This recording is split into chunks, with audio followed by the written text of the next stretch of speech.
Welcome to the Law of Attraction for Writers podcast. I'm Suzanne Lowrance of WriteByTheSea.com and an author and Law of Attraction coach for writers. And I'm Simon Rose, author of numerous middle grade and young adult novels, as well as many non-fiction books, and also a coach for writers. Now, if this is the first time you've tuned into this podcast and you're curious about how the law of attraction applies to you as a writer, we hope you'll join us here each week as we give you one small tip for making the most of the law of attraction to reach your writing goals. Now, today's episode is about rhythm, the natural ebb and flow of creative energy. The law of rhythm teaches us that everything moves in cycles, seasons, tides, day and night. Creativity is no different. You'll have bursts of inspired writing where words pour out, and you'll have quieter times where your energy is lower. That's right, Suzanne. In creative writing classes, if I'm ever explaining where ideas come from, I point out that I can sometimes get a lot of ideas in the same day, but they're nothing of any significance for months at a time.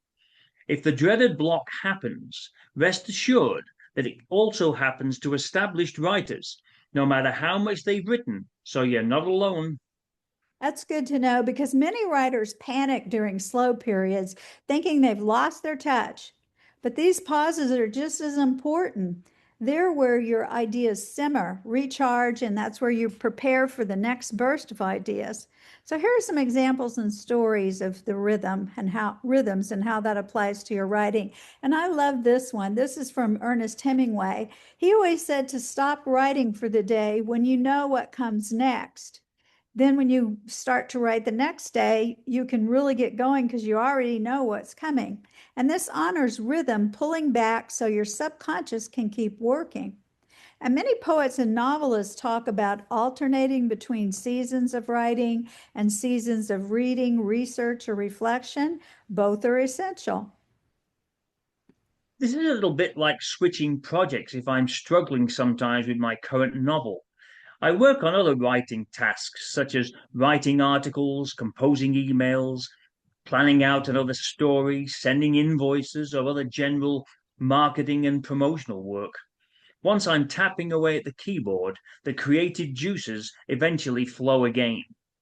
So here's a practical writing tip for everyone, and that is to keep a creative rhythm journal. So for 2 weeks, jot down your energy before and after writing. You might notice you're sharpest in the morning or that Wednesdays are low energy days. Once you see the pattern, you can schedule high focus writing during your peak times and give yourself permission to rest or do those lighter tasks during down cycles. This is a good idea, Suzanne.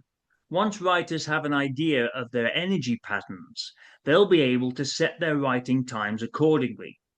They'll also be able to ensure that they make the most of their writing opportunities and stop making excuses that they don't have time to write.